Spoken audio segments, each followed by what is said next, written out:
O governador do Paraná, Ratinho Júnior, participa nessa segunda-feira em Brasília da reunião de emergência convocada pelo presidente Luiz Inácio Lula da Silva, do PT, governadores de todos os estados. Está marcado para agora, já deve ter começado às 18 horas. A reunião será uma resposta aos atos antidemocráticos promovidos na tarde de ontem. Um dos objetivos do encontro, segundo o presidente, é fazer um ato de defesa da democracia brasileira e discutir ações conjuntas para resolver a crise atual. Outro é articular apoio nacional para evitar que os atos de Brasília se espalhem. Por conta disso, o governador Ratinho Júnior cancelou os compromissos marcados para a tarde dessa segunda-feira e assim se deslocar até a capital federal. Começa com o Luiz Neto. Vitor, a reação do governador, ela se veio depois da reação do governador de São Paulo, Tarcísio, né? Tarcísio, sim, seria o maior opositor aí ao atual governo, né? Foi ministro do presidente Jair Messias Bolsonaro, que finalizou seu mandato em 2022.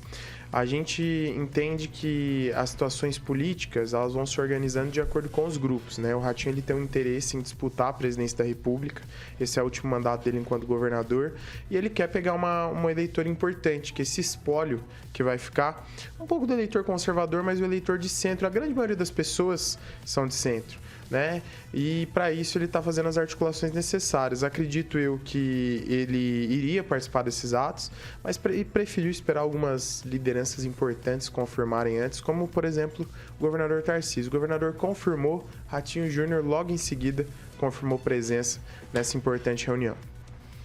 Celestino. O governador Ratinho Júnior, como os demais governadores, estão preocupados porque Alexandre de Moraes restituiu do poder Ibanez Rocha, né, o governador do Distrito Federal. Não tem nada de virtude nisso daí, é medo mesmo, né? O Alexandre de Moraes está colocando terror no Brasil, está com a caneta forte, ele está comandando o Brasil com braços fortes. A realidade é essa. Eu acho que o único que pode detê-lo no momento seria o presidente eleito, né, pelo TSE.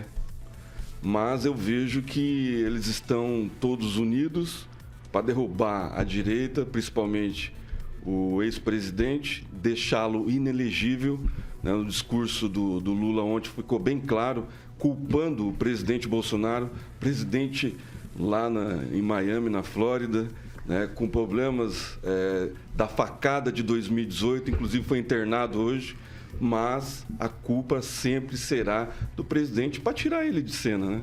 É essa o modus operandi dessa turma aí. E o Ratinho só está cumprindo tabela, porque senão vai também ser destituído do poder. Gilmar. Nós precisamos parar com esse discurso de terror, de medo. O que o Alexandre de Moraes está fazendo, mesmo porque ele é relator do inquérito contra as fake news. Isso só está acontecendo de frente aos quartéis, esse movimento tenso em Brasília, porque tem muita gente que acreditou, compartilhou e motivou fake news. Então, é interessante que ele tenha o pulso firme, não está fazendo mais do que a obrigação que lhe cabe. Acredito que o governador Ratinho Júnior não tinha porque só está fazendo média. Qualquer pessoa sensata neste momento estaria atendendo esse pedido. Hoje, por exemplo, várias associações, como a Associação Brasileira do Agronegócio, emitiu nota repudiando essas manifestações, né, que não são nada de populares, são antipopulares. Também a Confederação Nacional dos Municípios e outras entidades que estão, no caso, apoiando as atitudes, não só no caso do Alexandre de Moraes, mas que sejam tomadas as providências necessárias para que esse tipo de bandalheira não continue acontecendo no nosso país. Edivaldo Magro. Eu não vejo relação alguma entre o STF, do Alexandre de Moraes, e a participação dos governadores na reunião com o presidente Lula, que foi convocado por ele a reunião. Tirar o Ibanez 90 dias do cargo? Foi uma decisão que eu acho, mas nós vamos conversar, acho que oportunamente, sobre essas questões de Brasília especificamente. Mas em relação à participação do Ratinho e do próprio Tarcísio, de Freitas, que na verdade ele está com problema, a cidade está inundada, Araraquara está uma situação e o Lula estava lá, então ele está preocupado também com a cidade, houve uma certa hesitação dele em participar da reunião, acabou decidindo, deve estar agora lá sentado, junto com os 27 governadores, e reforçando o pacto pela democracia, de fato, para que episódios como aconteceu em Brasília não se reproduzam no Brasil. Aliás, o próprio Tarcísio de Freitas deixou claro que não aceitaria isso em São Paulo e já reforçou as forças de segurança em diversos pontos da cidade. E o governador Ratinho Júnior, que pesa o PSD está na base do governo, né? Tem ministro participando lá e é normal. O Ratinho Júnior tem pretensões políticas, é um jovem, tem 40 e poucos anos, 42 anos, tem que construir a tua base política, né? Independente de ser contra ou a favor, ele tem o teu espaço político, não por acaso foi reeleito com uma vantagem absurda sobre o segundo colocado. Não tinha e vai ser um grande governador. Já foi um grande governador do primeiro mandato, vai ser um grande governador do segundo mandato. E com relação ao Tarcísio de Freitas, vai participar, Celestino. O que está sendo feito hoje, Lula fez isso ao longo do dia, com diversos agentes políticos, inclusive a Rosa Weber, né? Rosa Weber, que é presidente lá do STF, e consolidar apenas essa trincheira em defesa da democracia. E pode-se entender a democracia segundo qualquer perspectiva, mas é sempre liberdade. Mas vai ser construído, Celestino. Eu também já tive essa ideia. Eu já tive essa. Mas vamos reconstruir então. Se precisar reconstruir a democracia, esse governo está começando a fazer isso. E vai ser feito isso com a oposição, com as pessoas fazendo manifestações listas, democráticas, sérias, com oposição no Senado, no Congresso. É assim que se constrói a democracia, com esse direito e essa liberdade. Me permite um comentário? Claro, eu não vejo por que dizer que uma eleição, um governo ilegítimo, teve mais de 51% da votação dos brasileiros. Não conseguiram provar que era uma eleição fraudulenta, mesmo porque o Tarcísio ganhou em São Paulo. Quer dizer, a eleição só foi fraudada no restante do país.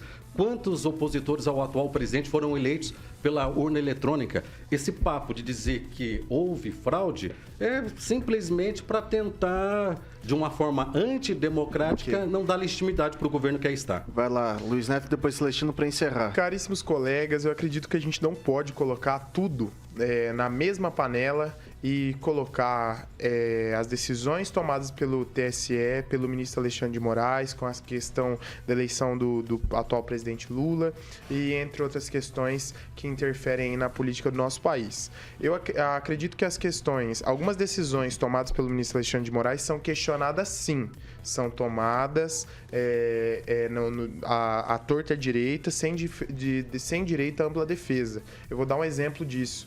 Nunca havia na história antes o TSE tomado decisões de afastamentos de governadores ou de parlamentares do Executivo. É a primeira vez. A prerrogativa não foi o TSE, foi o STF. Perdão, o STF através do ministro Alexandre de Moraes. Nunca havia isso. Isso é prerrogativa de afastamento do STJ. E digo mais, quem pode cassar aí mandatos é somente a Assembleia Legislativa, que é quem legisla sobre isso, após o período eleitoral onde o TSE deveria agir. Então, acredito eu, gente, que nós precisamos ponderar, porque o que pesa hoje sobre o TSE, sobre as decisões específicas de um ministro, amanhã pode pesar sobre nós. Eu não me preocupo com o presidente Lula no poder. Inclusive, está fazendo um governo de diálogo. Eu não me preocupo com a Câmara dos Deputados, com o Senado. Eu me preocupo com o Judiciário, que é um dos 3 pilares importantes da nossa democracia. Vai lá, Celestino. Exatamente. Fake news todos deram, né? Não foi só o pessoal da direita. Então,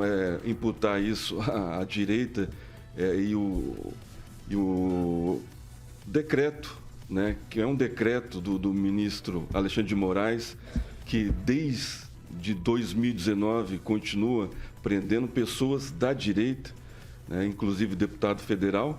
Então, não é justo falar que fake news é só de um lado, né? Então, não importa quem fala, mas sim quem faz.